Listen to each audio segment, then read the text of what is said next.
الحمدللہ رب العالمین والصلاة والسلام علی سید المرسلین اما بعد فاعوذ باللہ من الشیطان الرجیم بسم اللہ الرحمن الرحیم الصلاة والسلام علیکہ یا رسول اللہ وعلی آلکہ واصحابکہ یا حبیب اللہ الصلاة والسلام علیکہ یا نبی اللہ وعلی آلکہ واصحابکہ یا نور اللہ۔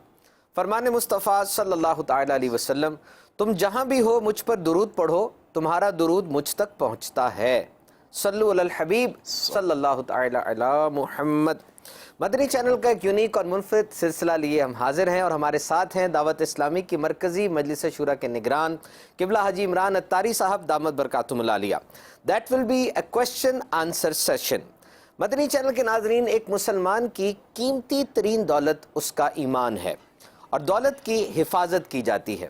اگر یہ خبر پھیل جائے کہ شہر میں گاڑیوں کی چوری بڑھ گئی ہے تو ہم کیا کریں گے؟ We will take precautionary measures، lockers لگوائیں گے، گاڑی ٹھیک کروائیں گے۔ اگر یہ پتہ چلے کہ گھروں میں چوریاں بڑھ گئی ہیں تو کیا کریں گے؟ گارڈ رکھیں گے، نئے لاکس لگوائیں گے۔ دولت کی حفاظت کی جاتی ہے اور ایمان کی دولت کی حفاظت یہ ایک ٹرینڈ سا بن گیا ہے کہ ہمیں اس دولت کی حفاظت کی فکر سی نہیں رہی، جبکہ دشمن بہت کننگ ہے، بہت مکار ہے۔ ایمان کی حفاظت کا ذہن ہونا چاہیے اور اس کا ایک مجرب طریقہ وہ یہ ہے کہ علم دین حاصل کیا جائے آن ریگولر بیسس، اور اس کے لیے دعوت اسلامی کا مدنی چینل الحمدللہ ہمارے پاس ہے۔ ہر سلسلہ اس کا بہترین ہے۔ آج کے سلسلے میں بھی بہت سے مدنی پھول ہوں گے۔ نیت کیجئے کہ غور سے توجہ کے ساتھ سنیں گے اور ایٹ دا اینڈ ہمارے ساتھ رہیں گے۔ ناؤ لیٹس کم ٹو نگران شورا۔ حضور، مدنی چینل پر آپ کا ایک مدنی گلدستہ دیکھنے کی سعادت حاصل ہوئی۔ کچھ اس طرح کی اس کی تھیم تھی کہ دو بندے اگر ہوں اور کوئی بات ہو رہی ہو تو ایک کا موقف ہوتا ہے، دوسرا بھی اپنا موقف بیان کرتا ہے، ایشو کے اوپر بات ہو رہی ہوتی ہے، ایک کہتا ہے میں بھی صحیح ہوں، دوسرا کہتا ہے میں بھی صحیح ہوں۔ تو سٹینڈرڈ کیا ہوگا کہ واقعی کون صحیح ہے؟ آپ نے فرمایا کہ آبویسلی اسلام نے جو رہنمائی فرمائی وہی ٹھیک ہے، لیکن کبھی کبھار ایسی سچویشنز میں واضح طور پہ اندازہ ہو رہا ہوتا ہے کہ کوئی ایک فریق وہ عہدے کی بیس پر یا پیسے کی لالچ میں یا اس بیس کے اوپر وہ چڑھ رہا ہے، زیادتی کر رہا ہے اور پتہ چل رہا ہوتا ہے، اور اس حالت کے اندر بھی بدنہ نہ لینا، صبر کرنا، حسن سلوک کرنا، یہ بڑا مشکل سا ہو جاتا ہے۔ یعنی ایسے لگتا ہے جیسے پتھر نگل رہے ہیں، اور آبویسلی وی آر ہیومنس، ہم انسان ہیں، ویکنیسز بھی ہیں، پازیٹیو پوائنٹس بھی ہیں، طبیعتیں بھی مشکل ہوتی ہیں اور طبیعتیں مختلف بھی ہوتی ہیں۔ تو آپ کیا فرماتے ہیں کہ اس حالت میں انسان اپنے آپ کو کیسے سنبھالے اور جو ٹریک ہمیں دیا گیا ہے اس ٹریک کو کیسے پکڑ کے رکھے؟ الحمدللہ رب العالمین والصلاة والسلام علی سید المرسلین۔ یہ بات درست ہے کہ سم ٹائم بہت ڈیفیکلٹ ہو جاتا ہے ضبط کرنا، صبر کرنا، اور اس کے لیے ظاہر ہے کہ بندہ ایک اچھا مسلمان ثواب پر نظر رکھے گا اور اس روایت کو سامنے رکھنا چاہیے۔ افضل عمل وہ ہے جس میں زحمت یعنی دقت تکلیف زیادہ ہے۔ تو اب جس پریشانی اور مصیبت پر صبر کرنا جتنا مشکل ہوگا، اور اگر صبر کرنے میں ہم کامیاب ہو گئے تو ڈیفینیٹلی ہم زیادہ ثواب کے مستحق بنیں گے۔ رہی بات یہ کہ کوئی بلا وجہ اپنے منصب یا عہدے کی وجہ سے خود کو کرنے کی کوشش کرتا ہے تو وہ اس کی اپنی کمزوری ہے۔ ہاں، وہ ضروری نہیں ہے کہ اگر اس کا عہدہ ہے یا اس کے پاس کوئی بولنے کی طاقت ہے اور وہ غلط ہی بول رہا ہو، بعضوں کا صحیح بھی بول رہے ہوتے ہیں اور بہت صحیح ہوتے ہیں، مگر لوگ ان کی باتوں کو نیگیٹو لیتے ہیں، بڑا آدمی ہے، پیسے والا آدمی ہے، اس کو کون سمجھائے گا؟ حالانکہ وہ بعضوں کا صحیح بات کر رہا ہوتا ہے۔ ہر بڑا آدمی، پیسے والا آدمی، ایتھارٹی ہر وقت غلط بات کہہ رہے، یہ بھی تو ضروری نہیں ہے نا۔ وہ صحیح بات بھی کر سکتا ہے۔ اس کی بہت ساری باتیں اس کی ایکسپیرینس سے میٹر کرتی ہیں۔ اگر وہ کوئی بات اپنی ایکسپیرینس کی بیس پر کر رہا ہے اور وہ آپ سے کنٹینیو ڈس ایگری کر رہا ہے، اور تو آپ بھی تو دیکھیں نا کہ وہ اگر بات نہیں مان رہا تو ایک دوسرے آدمی بھی تو بات نہ ماننے والی عادت آ ہی رہی ہے۔ سم ٹائم یہ بھی ہوتا ہے کہ دونوں طرف سے بات درست ہو رہی ہوتی ہے، وہ اپنی جگہ کھڑے ہو کے دیکھ رہا ہے، وہ اپنی جگہ کھڑے ہوتے دیکھے۔ جیسے ایک مثال آپ لوگ دیتے ہیں کہ اگر 9 کو 6 کو دیکھا جائے، اگر 9 لکھے تو ادھر والا 9 پڑے گا، ادھر والا 6 پر، دونوں میں سے غلط کون ہے؟ کوئی بھی غلط نہیں ہے۔ دیکھنے کا زاویہ الگ ہے، دیکھنے کی پوزیشن الگ ہے، دونوں اپنی اپنی جگہ سے دیکھ رہے ہیں، دونوں اس کو صحیح پڑھ رہے ہیں۔ وہ 6 بولنے والا بھی درست کہہ رہا ہے، 9 بولنے والا بھی اس کو درست کہہ رہا ہے۔ مطلب حضور یہ ہوا کہ رائے کا احترام کرنا یہ ضروری ہے۔ اب وہ دونوں تو ٹھیک کہہ رہے ہیں نا، مائٹ از رائٹ کا اصول یہاں پر نہیں ہے۔ یہ ہوتا بھی نہیں ہے۔ ہر جگہ پر، اور جہاں ہوتا ہے ان لوگوں کی پوزیشن اتنی مستحکم نہیں رہتی، مگر یہ ہر وقت یہ بات غلطی ہو، چھوٹا آدمی بھی صحیح بات کر سکتا ہے، بلکہ اعلیٰ حضرت امام اہل سنت رحمۃ اللہ تعالیٰ علیہ تو یہاں تک لکھتے ہیں کہ جھوٹا آدمی بھی کبھی سچ بول سکتا ہے، جھوٹا آدمی بھی ہر وقت جھوٹی بولے گا تو نہیں، تو اس سے بھی تو سچ نکل سکتا ہے، نہیں نکل سکتا۔ صحیح بات، کسی وقت ریولٹ آ جائے اس کی زندگی میں، وہ سچ کے فضائل پڑھ لے اور وہ اس کے بعد سچ بولنا شروع کر دے، تو جو پرسیپشن اس کے بارے میں بنی ہوئی ہے اس کو ہوتا ہے، اس کو یوں کہتے ہیں بد سے بدنام برا۔ صحیح، یعنی مائٹ از رائٹ کا جو پرنسپل ہم اپنی کتابوں میں پڑھتے ہیں کہ جس کے پاس مائٹ ہے، طاقت ہے، وہی ہمیشہ ٹھیک ہے، اس پرسیپشن کو وہی نگیٹ کرنا ہمیشہ چاہیے۔ ٹھیک ہے، یہ بھی درست نہیں ہے، اور وہ جب کہے اور وہ ہمیشہ غلط کہے یہ بھی درست نہیں ہے، اور گھوم پھر کر بات وہیں آ جائے گی کہ جس کی بھی بات ہوگی وہ شریعت کے مطابق عقل و شعور پر رکھ کر دیکھی جائے گی کہ وہ بات درست ہے یا نہیں ہے۔ اسٹینڈرڈ تو ہمارے لیے شریعت ہے ہی۔ شریعت ہی ہے۔ عام طور پہ حضور ایسا بھی تو ہوتا ہے کہ راہ چلتے ہوئے سڑک کے اوپر ہم دیکھتے ہیں، کمپیریزن کریں گے تو اپرنٹلی تو یہی لگے گا نا کہ گاڑی والا زیادہ مضبوط ہے فائنینشلی اور موٹر سائیکل والا یا سائیکل والا ذرا کم ہے اس حوالے سے۔ اب وہ گاڑی لگ جائے گی اس چیز کو یا چلنے والے کو تو لوگوں کی ہمدردیاں بھی دوسرے کے ساتھ ہو جاتی ہیں۔ ضروری تو نہیں ہے کہ گاڑی چلانے والا بڑا آدمی ہو سکتا ہے موٹر سائیکل جو چلا رہا ہے موٹر سائیکل اس کی اپنی ہو، گاڑی کسی سے مانگ کر لایا ہو، تو جو بیچارہ مانگ کے لایا اس کے پاس اپنی سائیکل نہیں ہے، اور جو موٹر سائیکل چلا اس کے پاس آنرشپ ہے، اپنے اپنا ہے، یعنی کرائے کے گھر میں ایک رہتا ہے بڑا گھر ہے مگر ہے کرائے کا، اور ایک چھوٹا گھر ہے آنرشپ کا، تو فرق تو ہوتا ہے نا۔ تو یہ بھی معیار نہیں ہے، یہ دکھنے میں بعض اوقات چیزیں ہوتی ہیں کہ نظر کچھ اور آتی ہیں، ہوتی کچھ اور ہیں۔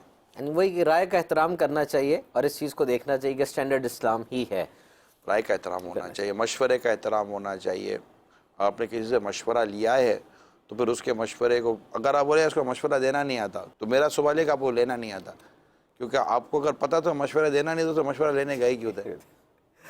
پچھلے سلسلے میں آپ نے بہت پیاری بات یہاں پر ارشاد فرمائی تھی، بالکل مجھے نوک کر رہی ہے اس وقت امیر اہل سنت کے بارے میں کہ امیر اہل سنت کن کن کی باتوں کو توجہ سے سنتے ہیں، اور پھر جب مشورہ لینے کی بات آتی ہے تو کتنے وائڈلی سرکولیٹڈ مشورے کو رکھتے ہیں اور پھر اس کو کرتے ہیں، تاکہ اس سے آپ کے ڈیسیجن میں پختگی پیدا ہو جاتی ہے اور آپ کو شرمندگی نہیں ہوتی۔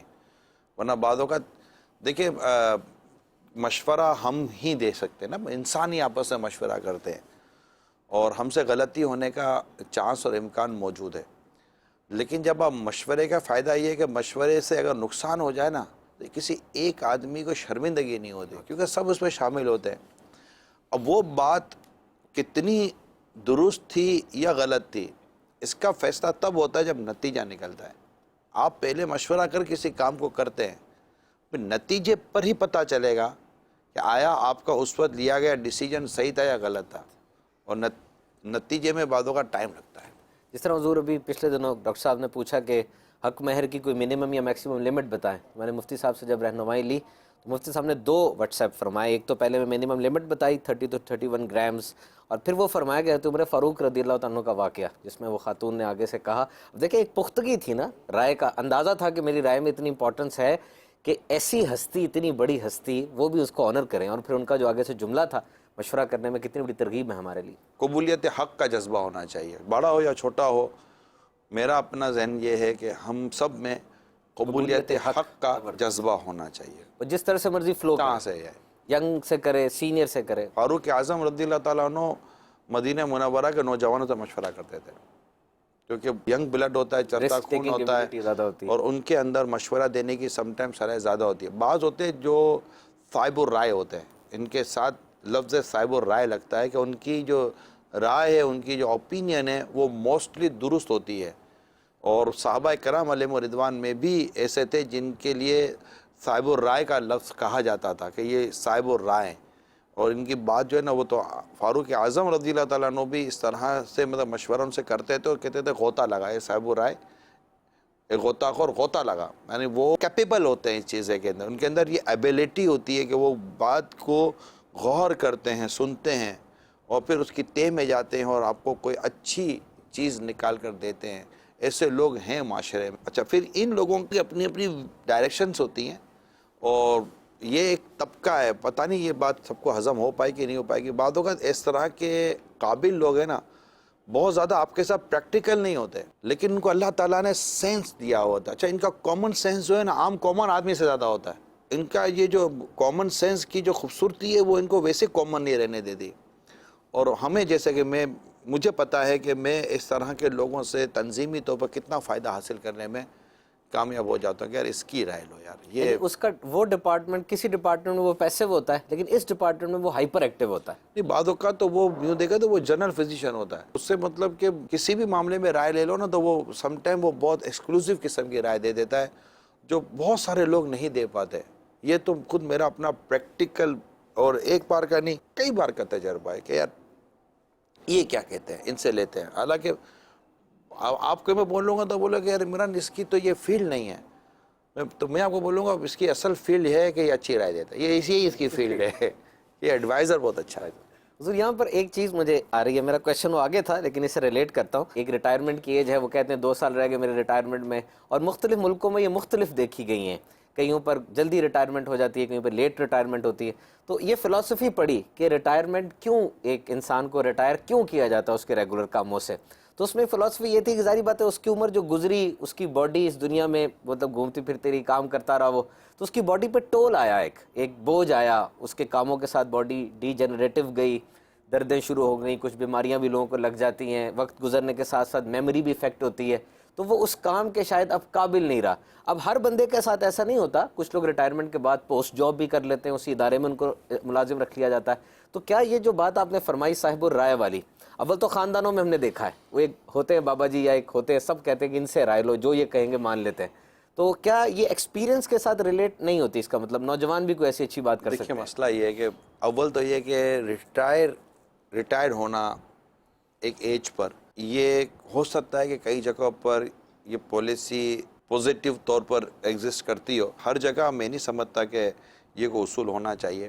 خلفائے راشدین کو لے لیں, ائمہ کرام کو لے لیں, عمراء المسلمین کو لے لیں, یہ جو اسلام کا بھی یہ بھی ایک نظام ہے, خوبصورت نظام ہے. کیا ریٹائرمنٹ تھی ان کے پاس, کیا بوجھ کم تھا, تو کتنا ان کے پاس کام تھا. بہت زیادہ. تو ان کے تو ایکسپیرینس سے تو مطلب ہوتا ہے یہ تھوڑی کہ 4 سال یا 5 سال کا تھا. مسلمانوں نے یا جو بھی ایک نظام شریعت کے مطابق تھا, اگر کسی کو بڑا بنا دیا تو وہ بڑے ہی رہتے تھے اپنی, مطلب کہ وہ اللہ تعالیٰ نے جب تک ان کو زندگی دی ہے. ان کا کون سا جو 4-5 سال کا ٹائم تھا. ایک آدمی ایکسپیرینس لیتے لیتے لیتے لیتے من جاتا ہے. تو یہ فیلڈ پر ڈیپینڈ کرتا ہے کہ آپ کی فیلڈ کیا ہے. اب مطلب کہ مثال کے طور پر کوئی سپہ سالار ہے تو اب وہ ڈیفینیٹلی وہ ایک ایج میں آ کر وہ اس طرح تو مطلب گھوڑا نہیں دوڑا سکے گا, مگر کام پر ڈیپینڈ کرتا ہے کہ پھر اولڈ از گولڈ والی جو ایک جملہ ہے تو وہ کہاں پھر آپ صادق لائیں گے. مزدور ہے obviously, وہ اولڈ ایج میں اتنا پرفارم نہیں کرے, مگر وہ اچھا سپروائزر تو بن سکتا ہے نا, بن سکتا ہے کہ وہ چیز نہیں کر سکتا مگر کچھ اور تو کر سکتا. تو میرا تو اس میں یہ ہے کہ لوگوں کو ریٹائر کرنے کے بجائے, کیونکہ بعض اوقات لوگ ریٹائرمنٹ خود ایک ڈپریشن میں لے جاتا ہے آدمی کو کہ یار اب میری ایج ہو گئی, اب میں تو ریٹائر ہو جاؤں گا, اب میں کیا کروں گا. بالکل صحیح فرمایا. اب وہ بیچارہ اس ایج میں جا کر جاب کہاں سے کرے گا, کہاں سے کام ڈھونڈے گا. اچھی کمپنیوں کو تو چاہیے کہ اگر ان کے پاس اس طرح کے قابل اور کمپیٹنٹ قسم کے لوگ ہیں, اپنے اندر وہ شعبے بنائیں کہ جن میں اس طرح کے ایج کے لوگوں کے لیے الگ سے گنجائش ہونی چاہیے کہ سر آپ کی ایج ہو گئی, اب آپ یہ کام نہیں کر سکتے. اب اگر ان کو لگے کہ میں اپ گریڈ کیا, ان کو یہ نہ سمجھے کہ ہم لوگ نیچے چلے گئے, وہ یہ بھی ان کو ڈپریشن میں لے کے چلا جائے گا.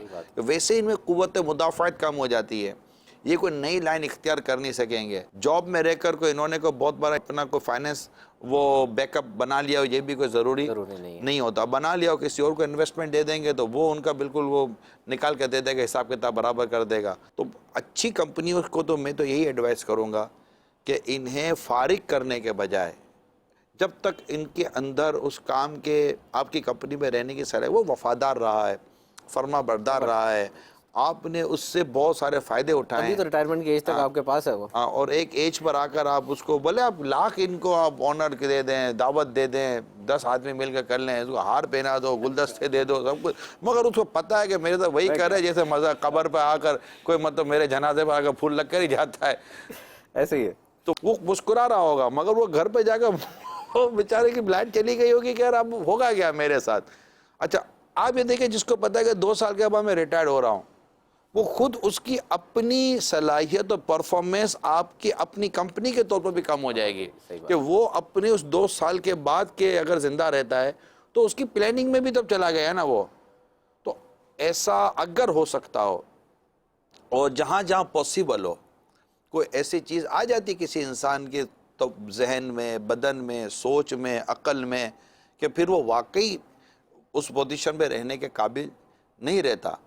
تو وہ ایک الگ آبسٹل کیسز ہوتے ہیں. لیکن ایز اے پریکٹس میں یہ سمجھتا ہوں کہ ہمیں اپنے پرانے لوگوں کو جن کی قابلیتوں سے، جن کی صلاحیتوں سے، جن کی شرافت سے اور جن کی پرفارمنس سے آپ نے آج تک فائدہ اٹھایا ہے، ان کے ایک اسٹیج پر آ کر اس کو مطلب کو نکال کے، ٹھیک ہے آپ کہیں کہ ہم کمٹمنٹ تھے، انہوں نے بھی ہم کو ایگریمنٹ کیا، سب کچھ کیا تھا. میں یہ تو نہیں کہہ رہا کہ آپ جو کر رہے ہو وہ صرف زیادتی ہی ہے، وہ زیادتی ہو یہ بھی ضروری نہیں ہے، مگر یہ کہ اس پر میرا اپنا سوچنا یہ ہے کہ اس پر غور کرنا چاہیے. حضور Dawat Islami is a very big organization, we are working across the globe, اور ایسا لگتا ہے کہ 3rd یا 4th جنریشن اب دعوت اسلامی کے اندر آ رہی ہے. تو اس آرگنائزیشن میں اس کا مطلب بینگ نگران شورا، میں یہ گیس کر رہا ہوں کہ ریٹائرمنٹ کوئی نہیں ہے. دیکھیں پرانوں کی اپنی اہمیت ہے، پرانوں کے اپنے ایکسپیرینس ہیں، اور جب جتنا آدمی منجتا ہے، تجربہ کار ہوتا ہے، بلکہ فاروق اعظم رضی اللہ تعالیٰ عنہ کا میں آپ کو قول بتاتا ہوں جو میں نے پڑھا ایک جگہ پر. فاروق اعظم رضی اللہ تعالیٰ عنہ فرماتے ہیں کہ ایک قوم کی اصلاح میرے لیے آسان ہے، مگر ایک امیر کو بدلنا میرے لیے مشکل ہے. کہ ایک امیر برسوں میں جا کر اپنی قوم کے مزاج کو سمجھتا ہے، اس کو چینج کر کر اب لے آئیں گے. تو یہ ایک پریکٹس ہے سوسائٹی کے اندر، مجھے پتہ ہے 2 سال 3 سال کے بعد ایک نیا آدمی لے کر آنا وہ، لیکن اس نئے آدمی ہمارے یہاں کیا ہے کہ جو پریکٹس ہے نا، اس پریکٹس کا تھوڑا سا سینیریو سمجھنے کی ضرورت ہے. فار ایگزامپل کہ کوئی 22 گریڈ کا آفیسر ہے کہیں پر، مطلب وہ ایک ڈپارٹمنٹ کے اندر ایک 22 گریڈ کا آفیسر لگے ہوئے ہیں، اب ان کو فارغ نہیں کرتے 2-2.5 سال میں، ان کو 2-2.5 سال میں کسی اور جگہ بھیجتے ہیں. ان کی اسی ایکسپرٹی سے وہ فائدہ اٹھا رہے ہوتے ہیں، وہ ہوتی اسی پوسٹ کے اوپر ہے، ان کے آگے پیچھے ساری وہی مراد چل رہی ہوتی ہیں، تو وہ کیسا نہیں فارغ کر دیا جاتا ہے. ان کے انہی ایکسپیرینس کے فائدہ اٹھاتے ہیں تو نئی جگہ آتی ہیں، تو وہ قوم پھر انداز سب ایک ہی ہوتا ہے. اس میں اور دیگر چیزوں میں فرق، یعنی میری گفتگو کو آپ ہر جگہ کاپی پیسٹ نہیں کر سکتے، صحیح بات ہے. مگر بہت ساری جگہوں پر آپ ان کو آپ دیکھیں گے. تو دعوت اسلامی میں تو الحمدللہ یہ نہیں کہہ سکتے کہ ہمارے یہاں کوئی ریٹائرمنٹ ایج ہوتی ہے، ہمارے یہاں کوئی ریٹائرمنٹ ایج نہیں ہے. اللہ تعالیٰ کی بارگاہ سے استقامت کی نعمت بہت بڑی ہے. اللہ آپ کو مجھے استقامت دے، اور اللہ اور آپ کو مجھے دین کے کام کے لیے اگر قبول فرماتا ہے تو اس کی توفیق میں ایج کہاں سے آ گئی؟ وہ اپنی رحمت سے کام لیتا ہے. وہ بچے سے بھی کام لے لیتا ہے، جوان سے بھی لے لیتا ہے، بوڑھے سے بھی لے لیتا ہے، اور لوگ کرتے ہیں. تو ہر شخص کو اس کی عمر اور صلاحیت کے مطابق کام کرنے کی گنجائش ہونی چاہیے، اور تنظیم میں یہ گنجائش ہے اور ہونی بھی چاہیے. نگران شورا کی بات کو یہاں پر میں کورابوریٹ کروں گا مدری چینل کے ناظرین 2 ایگزامپلز دے کے دعوت اسلامی کے اندر. ایک تو یہ جو ہمارے بڑی عمر کے افراد ہیں جو سینئر ہو جاتے ہیں، واقعی دعوت اسلامی ایز این ایسٹ ان کو پروکیور کرتی ہے. دعوت اسلامی کے اتنے ڈپارٹمنٹس ہیں الحمدللہ، ان کی رائے، ان کی مدنی مشوروں میں شرکت، دعوت اسلامی کی ریگولر سٹریم کے اندر ان کی شرکت کو بالکل نگیٹ نہیں کیا جاتا. اور پھر ایک الگ سے مجلس بھی ہے، مجلس ازدیاد حب، یعنی ان میں سے وہ افراد جو کہ اگر دعوت اسلامی کے مدنی ماحول سے کسی وجہ سے کچھ دور ہوئے تو باقاعدہ اپوائنٹڈ اتھارٹیز ہیں، ذمہ داران ہیں جو ان کو اپروچ کرتے ہیں، ان کی غلط فہمیوں کو دور کرتے ہیں اور ان کو اپنے ساتھ شامل رکھتے ہیں الحمدللہ. ہو سکتا ہے میری یہ بات سن کر کوئی سوچ رہا ہو کہ ہم کو تو نہیں پوچھا.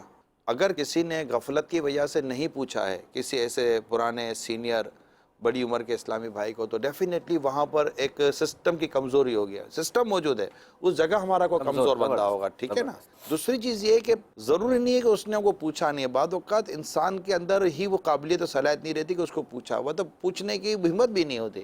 عمارت کے لیے تنکا بھی ضروری ہے. امیر سنت فرماتے ہیں، امیر سنت نے یہ فرمایا کہ آپ تنکا بنو، پھانس نہ بنو. پھانس کہتے ہیں نا اس کو، وہ جو پاؤں میں نہیں کرچی ٹائپ کی چیز چبھ جاتی ہے، تو وہ تنکا ٹائپ کا ہوتا ہے نا، وہ تنکا ہی ہوتا ہے، نکیلا ہوتا ہے وہ نکیلا ہوتا ہے. وہ نظر بھی نہیں آ رہا، لیکن وہ ہوتا وہ بھی، وہ چپتا بہت ہے.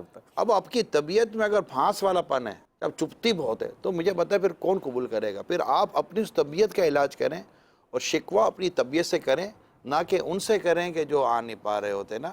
آنے کی کوشش کی جاتی ہے، آپ کو پانے کی کوشش کی جاتی ہوگی، مگر ہو سکتا ہے کہ وہ نیچر میٹر کرتا ہو. اور یہ چیز تو گھر کے اندر بھی ہوتی ہے کہ گھر میں امیر سنت کے کوئی کئی مدنی مذاکرے ایسے ہیں جو امیر سنت نے ہمارے بڑی عمر کے اسلام بھائی کو سمجھایا کہ مہربانی کر کے آپ خاموش رہیں، غصہ میں نہ آئیں اور ٹھنڈے رہیں اور نرمی اختیار کریں، سافٹ رہیں، غصہ نہ کریں، کیونکہ اس نیچر والے کو گھر میں محبت نہیں ملتی کہ جو غصے میں ہو، ڈانٹتا ہو، جھاڑتا ہو، بیجا تنقید کرتا ہو. ایسے شخص کو جب گھر میں محبت نہیں ملتی، گھر میں اپنیت نہیں ملتی، تو وہ باہر شکوہ کیسے کرے گا؟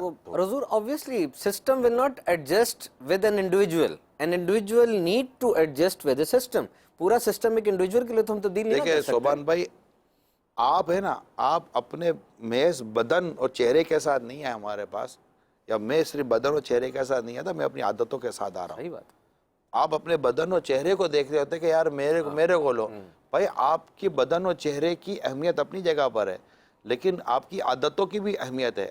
آپ کا بدن اور چہرہ تو بہت اچھا لگ رہا ہے، مگر جب آپ اپنی عادتوں کے ساتھ پبلک میں آتے ہیں تو وہ عادتیں لوگوں کو تکلیف دے رہی ہوتی ہیں، اور لوگوں کو تکلیف دینے والی عادت یہ پبلک گیدرنگ کے اندر بہت پرابلم کرتی ہے. مدنی چینل کے ناظرین، بہت ہی بہترین مدنی پھول ہمیں ملے. ہیومن ریسورس مینجمنٹ کے حوالے سے کیسی زبردست بات سننے کو ملی کہ عادتیں بہت میٹر کرتی ہیں. انسان obviously is a package of each and everything, a package of beauty, package of body and package of habits. آئیے دوسرے سوال کی طرف ہم بڑھتے ہیں. حضور، میڈیا پر آنے والے افراد یا کھلاڑی، وہ بھی اس لیے کہ میڈیا پر آتے ہیں، نمائندے بن جاتے ہیں. کہا جاتا ہے کہ media is considered to be the most important teacher on the planet. Media بہت امپورٹنٹ ٹیچر ہے. میڈیا جو سکھا جاتا ہے وہ ذہنوں میں ثبت ہو جاتا ہے. شاید ہی کوئی موقع ایسا ہو گلوبلی، عالمی طور پہ بات کی جائے، قومی انداز میں بات کی جائے، جس میں یہ لوگ نمائندے بن کر سامنے نہ آئیں.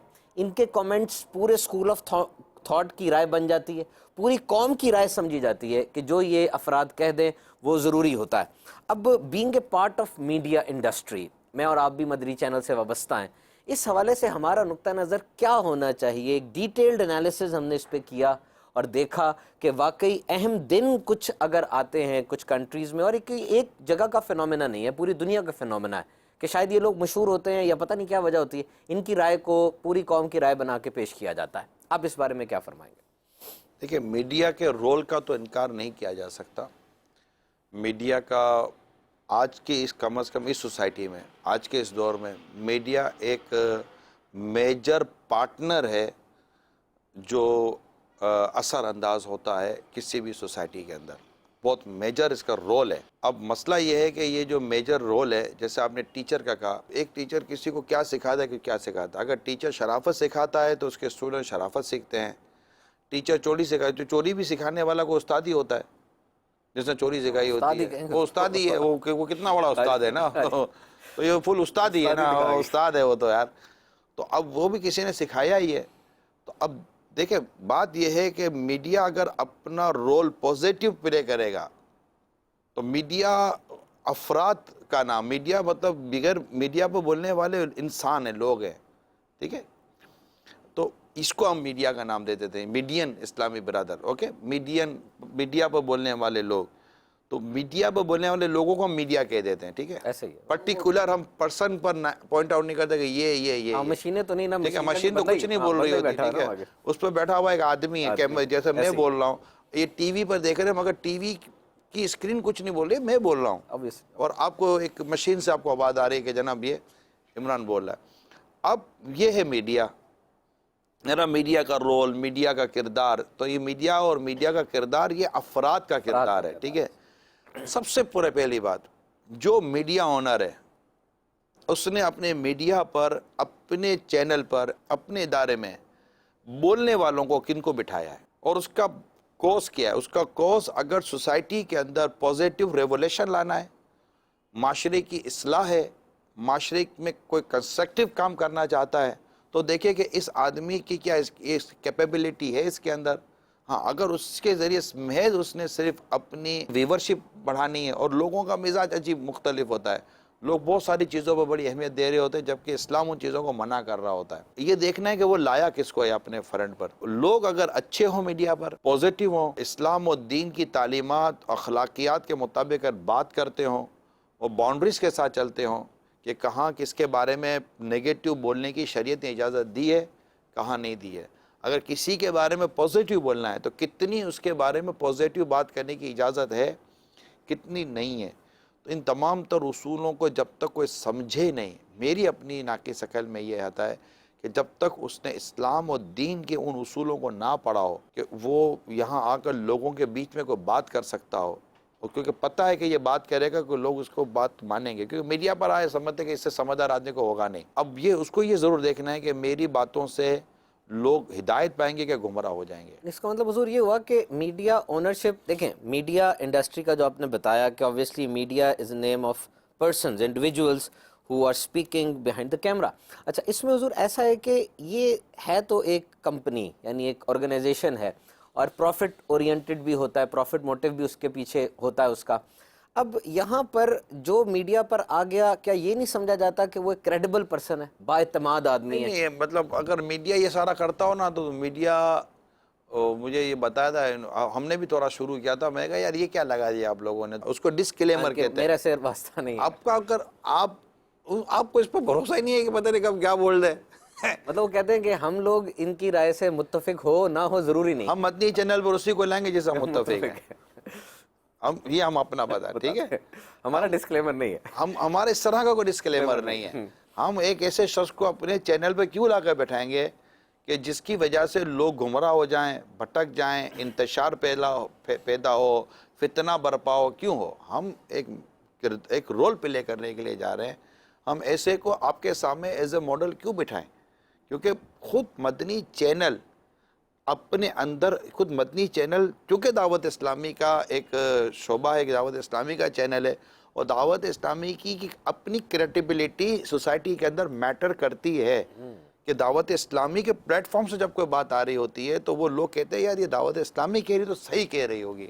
اب وہاں پر ہمیں ایسا فیس کیسے لا کے رکھے جس کے ہم کو ڈسکلیمر لگانا پڑے؟ بعض اوقات آپ مجھ سے ڈسکس کر رہے ہیں، آپ کی گفتگو سے کہیں اختلاف رائے میرا ہونا وہ ایک الگ ہے، لیکن آپ کی ٹوٹل سوچ اور تھاٹ اور آپ کی ہر چیز مجھ سے ڈیفرنٹ ہی ہے، اور وہ مطلب کہ بالکل وہ عجیب و غریب ماحول پیدا کر دے گی سوسائٹی کے اندر۔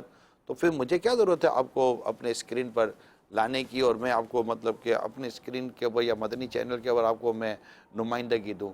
میں تو نمائندگی اس کو دوں گا جس سے امت کو فائدہ ہوگا، جس کو امت کو فائدہ نہیں اس کو نمائندگی دے کے کیا کریں؟ نہیں حضور، اس کا مطلب یہ ہوا کہ آئیڈیا آف بزنس امپورٹنٹ ہے، کہ جس نے اپنا میڈیا کا کام کیا اس کا آئیڈیا پہلے کیا تھا، اس کا آئیڈیا کیا تھا، چاہے وہ الیکٹرانک میڈیا ہو، چاہے وہ پرنٹ میڈیا ہو۔ جب میڈیسن مارکیٹ میں آتی ہے 15 سال تک وہ میڈیسن کو پروسیس سے گزارا جاتا ہے کہ وہ میڈیسن وہ کسی بھی انسان کے لیے نقصان دہ ثابت تو نہیں ہوگی، یہی ہوگا، اس کے پیچھے سائنس کیا ہوگی؟ بالکل یہی ہوگا کہ وہ زہر ہے، کہ وہ مطلب کہ وہ میڈیسن بیماری کو دور کرنے، اس کو صحت دینے کا سبب بنے۔ ایسا ہی ہے۔ جب ایک میڈیسن 15 سال تک چیک کرنے کے بعد مارکیٹ میں لائی جاتی ہے تو آدمی ایسے ہی لے آئے جائے گا۔ سبحان اللہ۔ وہ تو سوچ پر ڈائریکٹ افیکٹ کرتا ہے نا، یار ایک آدمی کو ہم نے کہتے ہوئے سنا ہے، اور لوگوں کے باتیں سننے کی ایک امپورٹنس ہے۔ ایک وہ کسی کے بارے میں نا کہ وہ کہتا ہے کہ میں مطلب کہ میں وہ جو گھوڑا چلاتے ہیں، گھوڑا گاڑی، میں ان سے بات نہیں کرتا، یعنی ان کی بات میں نہیں سنتا، کیونکہ ان کا جو انداز ہے نا لینگویج بولنے کا، تو وہ میں سنوں گا تو کہیں میرے کان کے ذریعے میرے دل میں وہ بات بیٹھ نہ جائے، کل میرے منہ سے وہ نکل نہ جائے۔ تو لوگ باتوں کا ایسی چیزیں سنتے رہتے ہیں اور وہی ورڈنگ ان کی زبانوں پر آ جاتی ہے، اور ہم بھی حیرت میں ہو جاتے ہیں کہ یہ باتوں کا ہوتا ہے اسلام پہ بول رہے ہوتے ہیں، میں کہا یار یہ کدھر سے سیکھ گیا، کون سا ورڈ ہے یہ؟ تو بھی پتہ چلتا ہے کہ یہ اس کا بیک گراؤنڈ کیا ہے۔ بعد میں اس کا شرمندگی کچھ نہیں ہوتا، جب وہ کھلتا ہے نا کہ یہ ورڈ لایا کہاں سے، تو میرے لیے باتوں کا ورڈ جیسے نیا ہے، میں کہا بھائی یہ کدھر سے لے آئے، ورڈ لایا یا کوئی ایسا بول دیا، بول اس کے منہ سے نکل گیا، تو بھائی یہ کون سی لینگویج ہے بھائی؟ تو ہمارے مدنی ماحول کی لینگویج نہیں ہے، تو پتہ چلتا ہے یہ لینگویج کسی میڈیا کی ہے، کسی ٹی وی کی ہے، کسی ڈرامے کی ہے، کسی فلم کی ہے، اور یہ دیکھتا سنتا زیادہ ہوتا ہوگا تو اس کی زبان میں ورڈ آ جاتا ہوگا۔ اچھا پھر اس کا ہمارا سائڈ ایفیکٹ بتاتا ہوں، اب ہم نے سن لیا کسی سے، اب ہم کو یہ کہ یار یہ ورڈ ہوگا، چلتا ہوگا آج کل، تو وہ ورڈ کبھی ہماری زبان سے نکل جائے گا، جب ہمیں اب ہمارے سننے والوں کو کہ یار اس نے بولے، اس کا مطلب لگتا ہے کہ یہ کچھ دیکھتا کرتا ہوگا۔ اب بھائی دیکھتا کرتا نہیں ہوگا، اب مثال کے طور پر کوئی ایسا نعت خوان ہے، بس اللہ نہ کرے، ایک مثال دے رہا ہوں، کہ جس نے گانے کی طرز پر نعت شریف پڑھی، تو اب ہم کو کیا پتا اس نے گانے کی طرز پر نعت شریف پڑھی، ہو سکتا ہے کسی نے سن لیا ہو، اس کے بارے میں ہی اس نے ذہن رکھیں گے کہ ہو سکتا ہے اس نے کسی سے سنا ہو طرز، لیکن جس نے گانا سن کر طرز بنائی اس کی تو اجازت نہیں مل جائے گی نا. اب کوئی اسی طرز پر نعت پڑھ رہا اور آپ بولو گے یار اس نے لگتا ہے گانا سنا ہوگا, اب اس کو تو پتہ ہی کوئی نہیں ہے. ایک دو طرزیں مجھے بہت پسند ہے, اس پہ کلام پڑھے جاتے ہیں, مناجات بھی پڑھی جاتی ہے. تو ہم ایسے بیٹھے ہوئے تھے, نعت خان اسلام آباد کا مدنی مشورہ گیا تھا, تو میں نے ان کو کہا یار پبلک میں ایک چیز ہے کہ یار گانوں کی طرز پر نعتیں نہ پڑھی جائیں, لوگ پسند نہیں کرتے اس کو نا, ایک اچھا ساؤنڈ نہیں دیتا یہ. تو مجھے کہا یار آپ کو بھی تو وہ دو کلام بہت پسند ہے. مجھے کہا ایک نعت خانے میں کون سے, تو اس نے کلام دیا کہ یہ دو کلام آپ کو وہ تھا, مجھے بہت پسند ہے. تو بولا یار آپ تو اس پہ بہت روتے ہو. میں نے کہا اچھا ہے. تو بولا یہ بھی تو گانے کی طرز پہ. میں نے کہا یار اللہ کے بندے مجھے کیا پتا. اچھا اس سے بنا کے تو بتا دیا. اب وہ جب بھی پڑھا جائے گا نا, اب وہ جو میں اس کلام سے جو مجھے جو حاصل ہوتا تھا وہ تو نہیں رہے گا, میں اسی طرف چلا جاؤں گا یار یہ گانے کی طرز تو کلام بند کرو. تو اچھا ہمیں کیا پتا تھا کہ یہ گانے کی طرز ہے نہیں ہے, ہم نے تو نہیں سنا تھا. وہ یہ بھی میڈیا ہے نا. ہم نے جب سے دعوت اسلامی کا مدنی چینل شروع کیا 10 سال کم و بیش ہو گئے, ہمیں اندازہ ہے کہ یار یہ میڈیا کتنا اثر انداز ہوتا ہے. تو میری تو تمام تر عاشقان رسول سے, میں مسلمانوں سے بات کر رہا ہوں, عاشقان رسول سے بات کر رہا ہوں, اس میڈیا کے کردار کو پوزیٹیو کریں. اس میڈیا کا بہت اثر ہے. لوگ بیٹھے گھروں پر ٹی وی پر سامنے ہیں, اب اتنا آنا جانا لوگوں کا ہے ہی نہیں, ذریعہ ان کا ٹی وی ہے. اب سچ بتائیں, حق بتائیں اور ڈیو ٹو شریعہ بات کریں. بس میں اتنی سی بات آپ کو کرتا ہوں. سچ دیں, حق دیں اور شریعت کے مطابق دیں. وہ بات کریں کہ کل بروز قیامت اللہ تعالیٰ اگر آپ سے پوچھے کہ یہ بات کیوں کی, تو آپ کو اللہ کے حضور شرمندگی نہ ہو. اس کا مطلب حضور جو آڈینس کو آپ نے ڈائریکٹ بھی ایڈریس کیا ہے, اس کا مطلب یہ ہوا کہ میڈیا اپنی دکان پہ وہی پروڈکٹ رکھ رہا ہے جس کا گاہک آگے موجود ہے. یہ بھی ہے, لیکن اب مثال کے طور پر اگر کسی کو شراب پینے کا شوق ہے تو ہر آدمی اپنی دکان پہ شراب تو میں نہیں رکھ دوں گا نا یار ہمارے شراب بہت پی جاتی ہے تو میں دکان پہ شراب رکھ دوں. بلکہ پچھلے دنوں یورپ میں نے سفر کیا تو وہاں پر جو مسلمانوں کے سٹور ہیں تو ان کو سمجھایا گیا, وہ یار شراب رکھتے ہیں نا تو ہمارا تھوڑا سیل ہوتی ہے.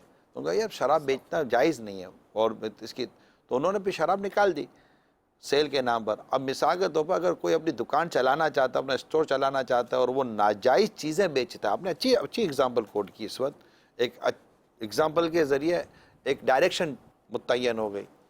تو اب اس کے لیے اب شراب تو نہیں نہ رکھو گے, لوگ شراب پئیں گے تو دکان پر آئیں گے, یعنی لوگ گانا دکھائیں گے تو ہمارے چینل پر آئیں گے, جھوٹ بولیں گے تو ہمارے چینل پر آئیں گے, بے پردگی دکھائیں گے تو ہمارے چینل پر آئیں گے, فتنہ فساد دکھائیں گے تو ہمارے چینل پر آئیں گے. یہ چیزیں تو یہ بھی میڈیا کے ذریعے آئی نا.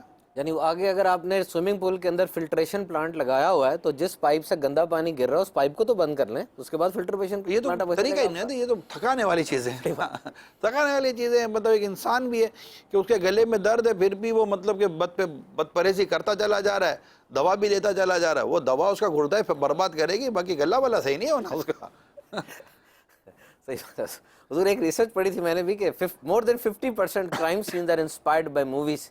50% سے زیادہ جو کرائم سینز ہیں وہ کرنے والے کہتے ہیں کہ ہم نے فلاں مووی کو دیکھ کر آنا نہیں کیا تھا. دیکھیں میں آپ کو بتاؤں, جو موویز ویڈیوز اسلام کی تعلیمات کے خلاف اور معاشرے کی اخلاقی اقدار کو, ویلیوز کو تباہ کرتی ہو نا, ان کو نہیں آنا چاہیے. اس کے اوپر باقاعدہ جو معاشرے کے ذمہ دار لوگ ہیں جنہیں اللہ تعالیٰ نے عہدہ, اقتدار اور ایتھارٹی دی ہے, ان کو اللہ کے لیے اپنی اقتدار, اپنے عہدے کو اور اپنی ایتھارٹی کو یوز کرنا چاہیے. اور ہماری ویلیوز کو جو چیزیں تباہ کے, اسپیشلی میں اسلامک ویلیوز کی بات کروں گا, اس کو جو تباہ کر رہی ہیں چیزیں ان کو روکنے کے لیے ان کو اپنا کردار ادا کرنا چاہیے. میں اتنی سی بات کروں گا. صحیح بات. صرف باتیں کرنے سے کچھ بھی نہیں ہوگا. ہم چونکہ تنظیمی لوگ, ہماری بات ہماری آرگنائزیشن کے حد تک ہے کہ بھائی یہ جیسے میں نے کہا ہم اس کو آنے نہیں دیں گے جو اس طرح کی چیزیں کرے گا, تو جہاں ہم روک سکتے ہیں ہم روکیں گے.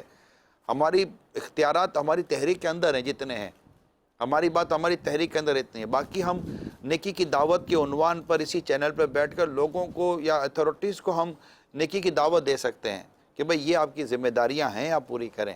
ہماری اپنے اندر جو ہم جہاں بیٹھے ہماری اپنی ذمہ داری ہیں, اللہ کرے ہم وہ پوری کرنے میں, وہ جو ریکویسٹ کا ہمارا انداز ہے دعوت اسلامی کا وہی انداز ہم رکھیں گے. مدنی چینل کے ناظرین, نگران شورا نے جو یہاں پر ارشاد فرمایا میں اس کو تھوڑا سا ایڈ کروں گا نگران شورا الحمدللہ دعوت اسلامی کے جو مرکزی مجلس شورا اس کے نگران ہیں، پالیسی میکر ہیں. پہلے آپ سے عرض کروں کہ یہ جو چیکس ہیں، ایک کتاب ہے فیضان عائشہ صدیقہ رضی اللہ تعالی عنہا، ایک کتاب کے فرنٹ پیج کے اوپر میں نے پڑھا کہ یہ کتاب 16 مراحل سے گزر کے یا 19 مراحل سے، بس یہ مور دین 15 مراحل سے گزر کر ہم تک پہنچی. دیکھیے ایک انسان ایک گیٹ واک تھرو گیٹ سے گزرے، اس کا پورا جسم سکین ہو جاتا ہے. وہ ایک بک 16 مراحل سے گزر کے ہم تک پہنچی ہے. مجھے بتائیے پیورٹی کتنی ہوگی، اوتھینٹسٹی کتنی ہوگی. اور مدنی چینل پر بھی حضور اس وقت ہمارا جو زیادہ پریزنٹرز ہیں اور جو پرفارمرز آتے ہیں، وقت تھرو گیٹ آپ نہیں سمجھیں، منیمم وہ 2 وقت تھرو گیٹ سے گزرتا ہے ایئرپورٹ پر. اور یہ صرف 2 واک تھرو گیٹ نہیں ہے. اس واک تھرو گیٹ پر ایک واک تھرو گیٹ ہے، ایک اسکیننگ مشین الگ ہے، یہ وہاں سے گزرا ہے. اور ایک تیسری مشین الگ ہے، وہ وہاں سے گزرا ہے. اور جو شارٹ سرکٹ کیمرے ہیں، جو سیکیورٹی کیمرے لگے ہوئے ہیں، اس کے پیچھے جو 100 آدمی بیٹھے ہوئے ہیں وہ الگ مانیٹر کر رہے ہیں. جو چیک کر رہا ہے اس کو الگ مانیٹر کیا جا رہا ہے کہ یہ چیک کرنے میں کوتاہی تو نہیں کر رہا. تو اگر یوں دیکھیں تو وہ 2 نگاہوں سے نہیں گزرا، وہ 10 سے 15 نگاہوں سے گزرا ہے ایک آدمی، تب جا کر وہ جہاز میں بیٹھنے کے قابل ہوا ہے. وہ مطلب وہ جان کے تحفظ کے لیے اتنا انتظام ہے.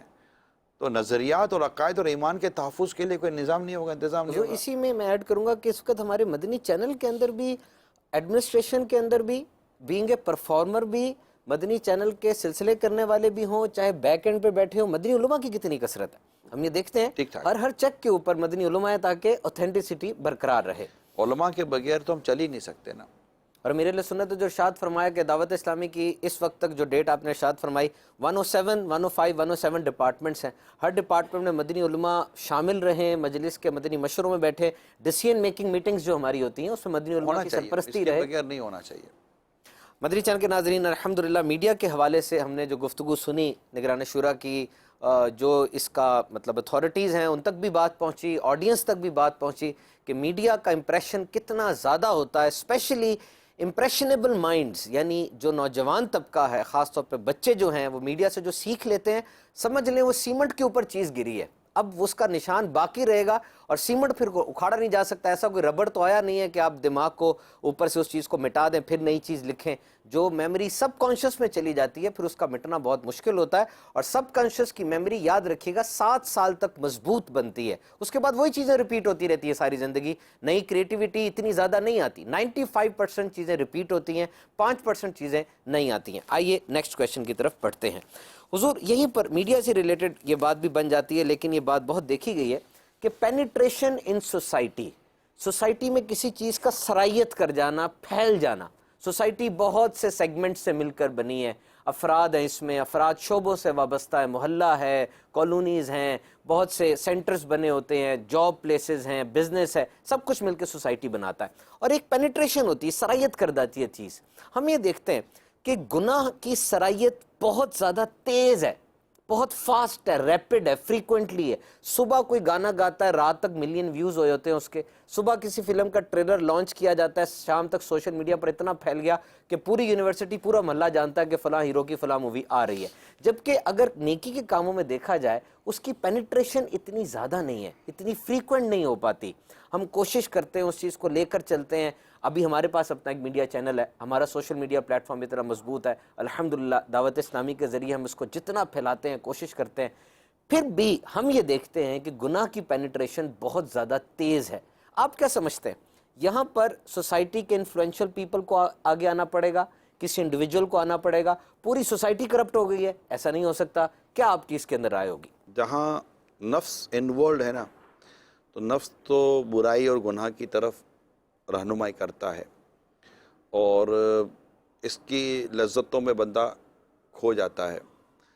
گناہ میں نفس کا تعاون بہت ہوتا ہے تو لوگ گناہ کی طرف جلدی بھاگتے ہیں.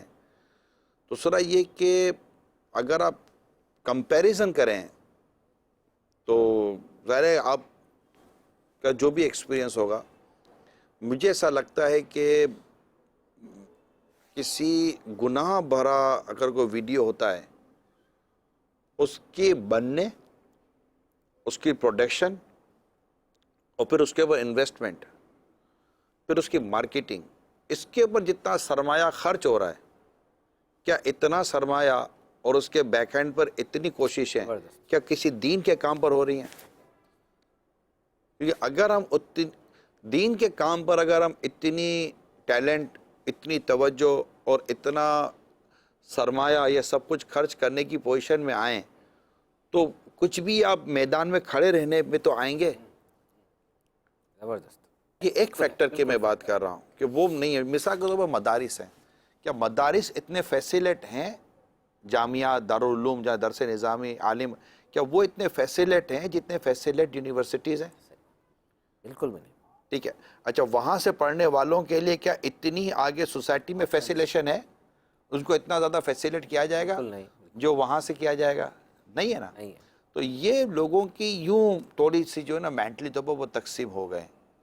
تو اس میں اول یہ کہ جو دین کی خدمت کی توفیق جنہیں اللہ تبارک و تعالیٰ نے دی ہے، انہیں بھی ان چیزوں کو دیکھنا پڑے گا۔ وہاں یقیناً ہم شرعی تقاضے، سادگی، ایمانداری، شرافت اور ان تمام تر چیزوں کو ضرور رکھیں گے، لیکن جو ایک چیز کو کرنے کے جو معاشرتی اور جو کلچر وائز جو تقاضے ہیں، جن کی شریعت اجازت دیتی ہے اور شریعت ان کا تقاضا بھی کرتی ہے، تو ڈیفینیٹلی ان کو دیکھا تو جائے گا نا۔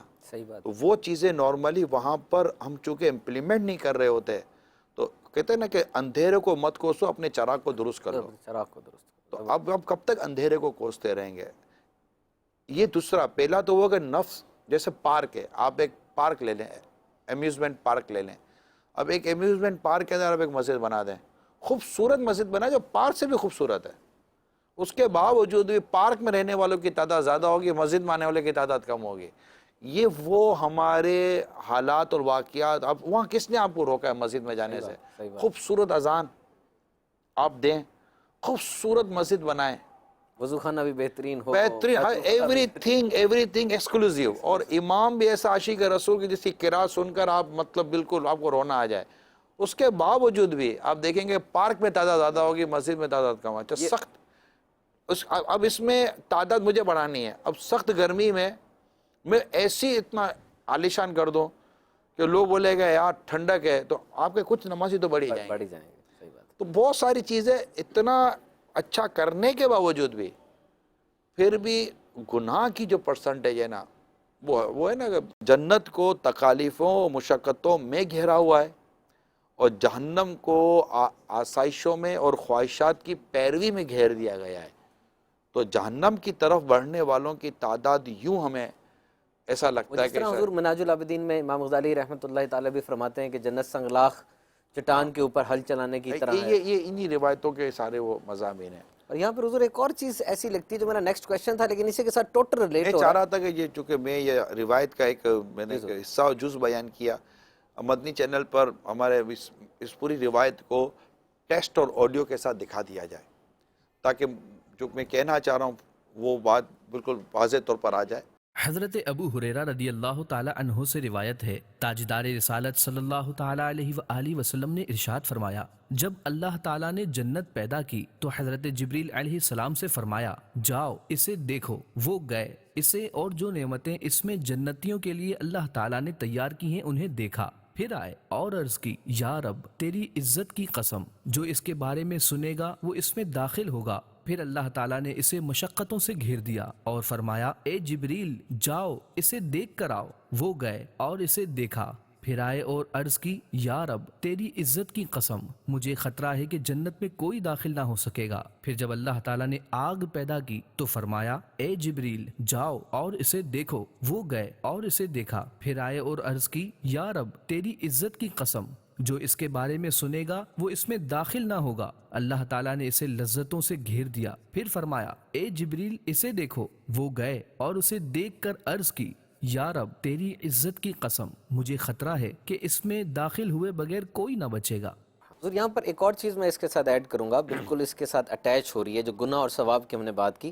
حضور ایک گناہ ایک انسان چھوٹا سا شروع کرتا ہے، اس کو منع کیا جاتا ہے، منع نہیں ہوتا، پلی یہ لیتا ہے کہ گناہ چھوٹا ہے، اور یہ مطلب اتنا اگنوریبل ہے، مطلب اگنوریبل ہے، چلتا ہے معاشرے میں، سبھی کر رہے ہیں، اس قسم کے ایکسکیوزز آ جاتے ہیں۔ اب ہوتا کیا ہے کہ کچھ ہی عرصے کے بعد وہ گناہ، ایک اور گناہ اس کے ساتھ اٹیچ ہو جاتا ہے، پھر ایک تیسرا بھی، چوتھا بھی، آنے والا ہر گناہ پہلے سے بڑا ہوتا ہے اور اس سے زیادہ خطرناک بھی ہوتا ہے۔ اب یہ سنو بال ایفیکٹ ہو گیا کہ اگر آپ نے کسی گلیشیئر کے اوپر ایک پتھر پھینکا، وہ پتھر نیچے آتا چلا گیا تو اپنے ارد گرد سنو کو سمیٹتا ہوا آتا چلا گیا اور نیچے آتے ہوئے اتنا بڑا ایک تودہ بن گیا۔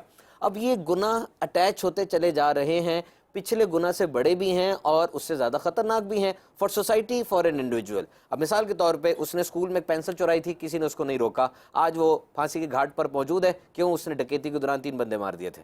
اب یہ گناہ کی پرولیفریشن ہے، پہلے کیا تھا کہ گناہ کی پینیٹریشن، اب گناہ کی پرولیفریشن، یہ بڑھتا کس سپیڈ سے ہے۔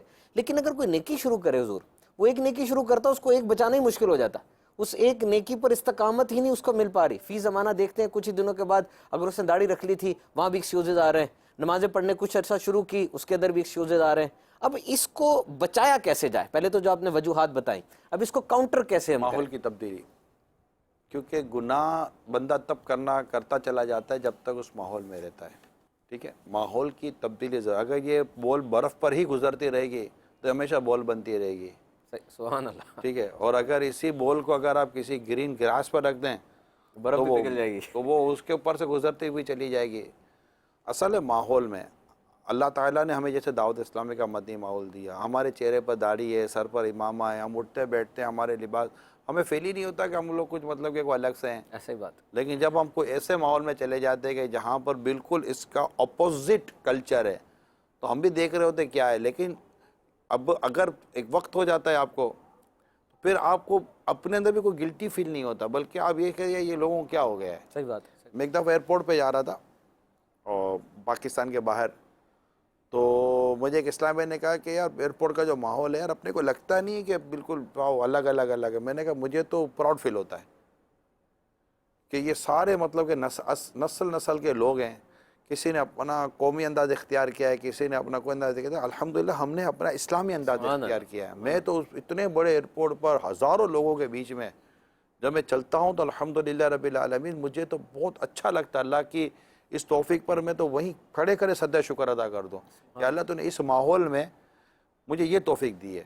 تو اس میں شرمندگی اور اس میں مطلب کہ وہ احساس کمتری میں آنے کا تو کوئی کانسیپٹ ہی نہیں بنتا۔ تو ایک تو یہ چیزیں ہیں، تو جو آپ نے کہا نا کہ وہ ادھر وہ ملٹیپلائی ہو رہا ہوتا ہے اور نیکی ہو نہیں پا رہی ہوتی، تو یہ ہوتا ہے ماحول پر۔ اگر آپ نیکیوں بھری عادتوں کو اختیار کر ماحول وہی گناہوں بھرا رکھتے ہیں تو آپ کو وہاں پر کمفرٹیبل فیل نہیں کریں گے۔ آپ اسی ماحول میں رہیں گے نا تو آپ نیکی آپ کی عادت کا حصہ بن جائے گی، جیسے گناہ عادت کا حصہ بن گیا نا، ماحول کی وجہ سے گناہ عادت کا حصہ بنا ہے، اسی طرح نیکی بھی ایک وقت ہوتا ہے عادت کا حصہ بن جاتی ہے، پھر نیکی عادت کا حصہ ہوتی ہے اور نیتوں کے ساتھ ساتھ وہ ثواب دیتی چلی جاتی ہے۔ تو یہ چیزیں بہت ضروری ہے۔ نماز کے بارے میں بھی آپ یہی فرمائیں گے کہ نماز کے ایک تو ثواب ہے، گناہ ہے نہ پڑھنے کا اور ثواب ہے پڑھنے کا، ایک تو یہ فلسفی ہے، پورا ہمیں اس بات کا پتہ ہے، علماء حضرات سے سنا، لیکن نماز بھی حضور لائف سٹائل کا حصہ تو ہے نا۔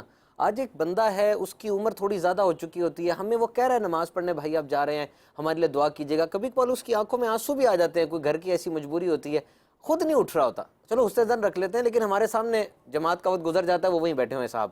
کبھی کبھار ایسے لگتا ہے کہ واقعی جس وقت اس کی عادتیں بن رہی تھیں، اس کی باڈی نے جن عادتوں کو اپنانا تھا، اس کی باڈی میں جن باتوں نے گھس جانا تھا، ایک عادت ہوتی ہے نا، ایک ایج ہوتی ہے ان چیزوں کی بھی، اس ایج میں اس نے نماز کو اپنے اندر پینیٹریٹ نہیں کیا اور اب وہ چیز گئی نہیں، اس کے اندر اب آ ہی نہیں پا رہی، بیچارہ کوشش بھی کر رہا ہے۔ وہ اپنی جگہ پر ہے جو آپ کہہ رہے ہیں۔ میرا اپنا یہ ہے کہ نیکی کی توفیق کی کوئی عمر نہیں ہے۔ بعض اوقات انسان 70 سال تک نیکی نہیں کر رہا ہوتا، اللہ 70 سال میں اس کو نیکی کی توفیق، بلکہ غیر مسلم کو اللہ تعالیٰ 70 سال میں کلمے کی توفیق عطا کر دیتا ہے۔ یہ تو کتنی بڑی نعمت ہو گئی نا۔ تو یہ اس کا تعلق یوں عمر سے تو میں نہیں سمجھتا کہ اس کا تعلق یہ ہے کہ اللہ تعالیٰ جب چاہے دل بدل دے کسی کا، بلکہ اس میں تو روایت بڑی ایک طرف تو ایمان افروز بھی ہے اور ایک طرف ڈراتی بھی ہے کہ ایک شخص نیکی کرتا ہے اس کے اور جنت کے درمیان ایک ہاتھ کا فاصلہ رہ جاتا ہے، وہ گناہ کرتا ہوا جہنم میں چلا جاتا ہے۔ ایک شخص گناہ کرتا ہے، اس کے اور جہنم کے درمیان ایک ہاتھ کا فاصلہ ہوتا ہے، اور اللہ کی خفیہ تدبیر غالب آتی ہے اور وہ نیکی کرتا ہوا جنت میں چلا جاتا ہے۔ تو یہ تو اللہ تعالیٰ کی توفیق پر ہے صوبان بھائی، کہ اللہ تعالیٰ جس سے چاہے توفیق عطا فرما دے۔ اور ہمارے یہاں عبادت کوئی دو چار چیزوں کا نام نہیں ہے کہ ایک شخص نماز پڑھتا ہے تبھی ہم کہیں گے کہ یہ عبادت گزار یہی ہے۔ اگرچہ نماز پڑھنا عبادت گزاری ہے، اور نماز چھوڑنا یہ حرام، بلا اجازت شرعی نماز چھوڑنا حرام جہنم میں لے جانے والا کام ہے، لیکن نماز کے ساتھ ساتھ اور بھی بہت سارے کام ہیں جو عبادت سے متعلق ہیں۔ ایک شخص نماز پڑھ رہا ہے کسی بھی انداز سے، وہ مطلب وہ پڑھنی ہے اس کو جو اس پر نماز فرض ہے، لیکن پیچھے اپنے ماں باپ کی نافرمانی کر رہا ہے، سود کھاتا ہے، حرام کماتا ہے۔ اور ایک شخص ہے جو نماز نہیں پڑھ رہا، جو کہ گناہ کر رہا ہے، اس کو نماز پڑھنی ہے، نہیں پڑھے گا، اور بلا اجازت شرعی اگر وہ ایک نماز بھی چھوڑے گا تو عذاب نار کا، جہنم کی آگ کا استحقاق ہے اس کے لیے۔ مگر اس کے علاوہ اور بہت سارے کام ہیں وہ جو نیکی اور عبادت کے طور پر کر بھی رہا ہے وہ، تو اللہ تعالیٰ نیکی تو ضائع نہیں کرتا۔ تو اسلام و دین میں یہ پورا مطلب ہمارا دین ہے، اس میں عبادات، عقائد و نظریات ہیں۔ اب ایک شخص عبادت نماز پڑھ رہا ہے، اس کے عقیدے و نظریے درست نہیں ہے، وہ ایک الگ ٹاپک ہے۔ تو ہمارا جو اسلام و دین ہے یہ عقائد و نظریات، عبادات، معاملات، اخلاقیات، ان سب کے ساتھ ڈسکس کر رہا ہوتا ہے۔ اس میں کئی چیزیں فرض ہیں، کئی چیزیں واجب ہیں، کئی چیزیں سنت ہیں، کئی چیزیں مستحبات ہیں۔ ان تمام کو لے کر چلے تو انشاءاللہ ایک اچھی زندگی۔ اور آپ نے عقائد کو بیس رکھا تھا نا، عقائد بیسک ہیں۔ عقیدہ تو ہے نا۔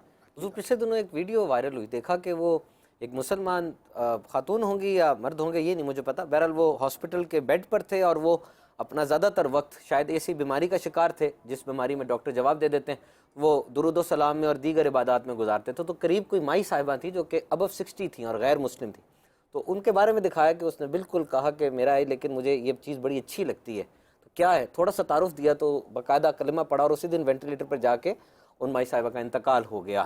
اب یہاں پر دیکھیں وہی بات کہ مطلب عقیدہ، وہ باقاعدہ کلمہ شریف پڑھا جو کیا تھا اور اس کے بعد فوراً وینٹ پہ چلے گئے، وینٹ کے اوپر تو انسان ہوتا نہیں ہے۔ ایسی احادیث بھی ہے نا حضور کہ عقیدہ بچا لیا، آخر میں آ کے دوران غزوہ، دوران جنگ، اگر وہ غیر مسلم تھی اور اس نے کلمہ پڑھ لیا، یا کوئی بھی غیر مسلم جب بھی کلمہ پڑھ کے ایمان لے آتا ہے، آنسو بھی آئے کہ جی میں نے کلمہ پڑھ لیا، مطلب جو بھی ایک شخص جو غیر مسلم ہے جیسے ہی وہ ایمان لاتا ہے، ایمان لاتے ہی اللہ تعالیٰ اس کے تمام سابقہ کا گناہ معاف فرما دیتا ہے۔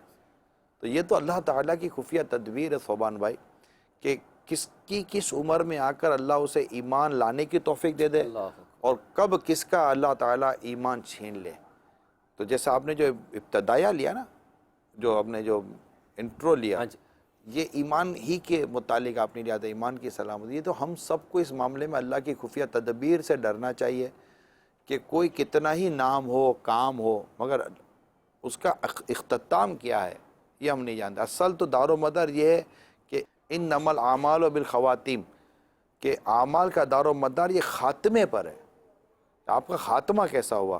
اگر آپ کا خاتمہ ایمان پر ہوا ہے تو یہ جیت ہے، اور خدا نہ خاصہ اگر خاتمہ ایمان پر نہیں ہوا تو گئے۔ اس کا مطلب حضور یہ ہوا کہ یہ بھی عبادت ہی ہے، یعنی ایک انسان جو عبادت کر رہا ہے وہ اس کو پارٹ آف عبادت ہی سمجھے۔ عقائد، نظریہ، عقیدہ، یہ تو بنیاد ہے، اس کو ایمان کہتے ہیں۔ ایمان کی بنیاد پر تو اعمال کی عمارت کھڑی ہے۔ جیسے غیر مسلم بظاہر نظر آنے والے اچھے کام کر رہا ہے، چیریٹی بھی کر رہا ہے، مگر اس کو ثواب نہیں ملے کیونکہ اس کا ایمان ہی نہیں ہے۔ جب جڑ ہی نہیں ہے تو پھر شاخیں کیا فائدہ دیں گے۔ صلو علی الحبیب صلی اللہ تعالی علی محمد۔ میٹھے میٹھے اسلام بھائیو، مدنی چینل کے ناظرین، نگران شورا نے جو ایمان کی اہمیت کے حوالے سے الحمدللہ یہ ارشادات عطا فرمائے، آج واقعی اس چیز کی بہت پاسٹی ہے۔ ہم نے اپنے سلسلے کو اسی انٹرو سے سٹارٹ کیا تھا کہ ایمان بہت امپورٹنٹ ہے، the most precious and the most important gift you can say, the most important blessing which a Muslim possess is his or her belief. Try to secure it. اور اس کے لیے کیا کہا تھا، کیا عرض کیا تھا، علم دین بہت امپورٹنٹ ہے، اچھی کمپنی بہت امپورٹنٹ ہے۔ حضور ایک کوشچن آپ سے یہ ہے کہ امیر علیہ سنت 100% ایک آئیڈیل پرسنالٹی ہے۔ آئیڈیل کی جو ڈیفینیشنز ہم نے پڑھی ہیں کتابوں میں وہ امیر علیہ سنت پر الحمدللہ اس سے بڑھ کر ہی پوری اترتی ہیں۔ لوگوں کے دلوں کی دھڑکن ہیں آپ کے لائف سٹائل کو لوگ کاپی کرتے ہیں، آپ جو بات ارشاد فرما دیں لاکھوں کروڑوں انسان اس کے پیچھے چلنے کے لیے تیار ہے، آپ کی بات کی کریڈیبلٹی اتنی زیادہ ہے، آپ کی زیارت کرنے کے لیے اتنے لوگ مچلتے ہیں۔ اچھا حضور، یہ ایک بات ہے، ساتھ دوسری بات یہ کہ شاید آپ ان خوش نصیب ترین اسلامی بھائیوں میں سے ہیں جنہوں نے امیر اہل سنت کے ساتھ بہت وقت گزارا۔ اچھا، ہر ایک کی زندگی کی پرسنالٹی کے رخ ہوتے ہیں نا، ایک مائکرو رخ ہے، فار ایگزامپل طبعی جو بحیثیت ایک انسان کی انہوں نے کرنا ہی کرنا ہے، کھانا کھانا ہے، چلنا ہے، واک کرنی ہے، زندگی کے چھوٹے چھوٹے ڈیسیژنز ہیں، چھوٹے چھوٹے کام ہیں، اور ایک میکرو باتیں، جاب ہے، بزنس ہے، پروفیشن ہے، ایک اپروچ ہے۔ آپ الحمدللہ امیر اہل سنت کی زندگی کے ہر پہلو کے ساتھ رہے۔ آج ابھی جب ہم یہ سلسلہ کر رہے ہیں، چل مدینہ کا اس وقت کافی زور ہے، وہ سیزن بھی ہے، ابھی حج کے دن آنے والے ہیں، اور الحمدللہ امیر اہل سنت کے ساتھ جو چل مدینہ ہو رہے ہیں، یوں سمجھیے کہ ان کو نمبر 1 کی ٹرافی مل رہی ہے، ایک جو امپریشن ہے کہ نمبر 1 کی ٹرافی مل گئی، they got what they want. اب الحمدللہ وہ ساتھ سفر بھی کریں گے، اور کتنی بڑی سعادت کی بات ہے۔ آپ نے امیر اہل سنت کی زندگی کے ان تمام رخ کو دیکھا، اچھا آنکھوں سے دیکھا، فزیکل آنکھوں سے۔ ایک تو آپ یہ ارشاد فرمایا کہ آپ اس سعادت کو کیسے پرسیو کرتے ہیں، کیونکہ ہم نے جو کتابیں پڑھی ہیں اولیاء کی، اللہ والوں کی باتیں پڑھی اور بھی تذکرے پڑھے، ان میں جو ایسے افراد تھے ان کے نام آج تک کتابوں میں موجود ہیں، 3-4 تھے، 5-6 تھے، اعلیٰ حضرت کے ساتھ کے مجھے 3-4 نام یاد آ رہے ہیں جن کے نام لیے جاتے ہیں، اور بابا فرید کے ساتھ یاد آ رہے ہیں رحمۃ اللہ تعالیٰ علیہ۔ تو آپ اس سعادت کو کیسے سمجھتے ہیں؟ اور نمبر 2 یہ کہ آپ نے امیر اہل سنت کے اتنے قریب ہو کے امیر اہل سنت کے اندر کیا ایک خاص چیز دیکھی جو انہوں نے اس 21ویں صدی کے اندر ریلیجن اسلام کے حوالے سے دنیا کو دی؟ کیا کچھ نیا تھا؟ کام تو پہلے بھی ہو رہا تھا، کیا پوٹینشلی نیا تھا؟ یعنی نمبر 1 یہ کہ آپ اس سعادت کو کیسے پرسیو کرتے ہیں، اور نمبر 2 یہ کہ امیر اہل سنت نے 21st سینچری کے اندر جب اسلام کے حوالے سے کیا کیا چینجنگز آ گئی تھی، کیا پوٹینشلی کنٹریبیوٹ کیا؟ میں سعادت کو سعادت ہی سمجھتا ہوں، یہ سعادت ہی ہے اور اللہ کی رحمت ہی سے ہے، اور اس میں کوئی بھی کسی قسم کی پرسنل چیز نہیں ہے کہ یہ میری فلاں چیز یہ نہ میری فلاں چیز یہ، اس محض کرم اور صرف کرم ہی ہے کہ مطلب ایک رکھنے والے پر ہے کہ وہ چاہے تو کوئی عمدہ شے رکھے، چاہے تو کوئی پھٹیچر چیز بھی اپنے ساتھ رکھ لے، تو وہ ایک ایسی پھٹیچر سی چیز انہوں نے قبول کی ہوئی ہے۔ اللہ تعالیٰ ان کو جزائے خیر دے اور مجھے سعادت مندی نصیب فرمائے۔ اس کو صرف سعادت کے سوا کچھ اور سمجھنا، یہ اس کی کوئی صورت ہی نہیں بنتی۔ اور رہی بات امیر اہل سنت کی پرسنالٹی کی، تو خیر وہ ایک چیز میں تو بیان کرنا اتنا درست نہیں ہے۔ حضور آپ کو ڈر نہیں لگتا کبھی کبھی، مطلب کہ امیر اہل سنت کے تیرے قریب ہے، کچھ ایسا ہو جائے یا کچھ ایسا ہو جائے تو وہ نہ ہو جائے، وہ نہ ہو جائے؟ مطلب کہ ڈر سے مراد یہی ہوتی ہے کہ اللہ تبارک و تعالیٰ کے کرم سے جب کسی نیک بندے اور ولی اللہ کی جب آپ کو قرب نصیب ہوتا ہے تو ڈیفینیٹلی سب سے بڑا ڈر یہی ہوتا ہے کہ یہ قرب مجھ سے چلا نہ جائے۔ اللہ تو انسان اس نعمت کو باقی رکھنے کی، نعمت مجھ سے نہ چھین لی جائے، اس کے لیے اپنے طور پر جو بھی اسے بن پڑے گا اللہ کی رحمت سے کوششیں تو کرے گا نا، یہ نعمت چلی نہ جائے۔ اور انسان یہ نعمت ہے، اس کے نعمت ہونے میں تو کوئی شک کی گنجائش نہیں ہے۔ یعنی حضور وہ کہتے ہیں کہ the man is known by the company he keeps، یہاں پر یہ ہوگا the man is known by the best company he keeps and he should keep it، وہ اس کمپنی کو چھوڑے گا نہیں، اس کے لیے کوشش کرتا رہے گا۔ کیوں چھوڑے؟ جب اس کی دنیا اور آخرت کی بہتری جس کمپنی سے متعلق ہو گئی ہے تو اس کو چھوڑنا سوائے اس کے کہ نادانی و بیوقوفی اور کیا اس کو آپ کہیں گے آپ۔ تو اللہ تعالیٰ زوال نعمت سے بچائے پیارے حبیب کے صدقے میں صلی اللہ تعالیٰ علیہ وسلم۔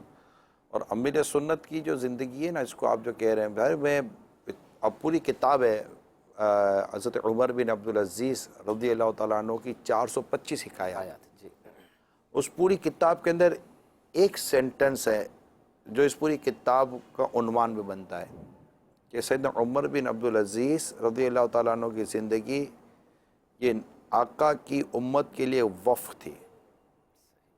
سمجھے، یہ ورڈ سیدھا امیر سنت کی زندگی پر آ جاتا ہے۔ ابھی چند ہفتوں کی بات ہے، امیر سنت نے جیسے دعوت اسلامی کے حوالے سے فرمایا کہ دعوت اسلامی کے بغیر تو میرا جینا کچھ بھی نہیں ہے۔ یہ مدنی گلدستہ دکھا دیں جو فرمایا تھا۔ اگر کوئی یہ کہے کہ بھائی میں نے دعوت اسلامی چھوڑ دی ہے مگر باپا کو نہیں چھوڑا، تو ایسے بندے کو کیسے ہینڈل کریں؟ ہے نا، میرے پورے وجود کو قبول کیا،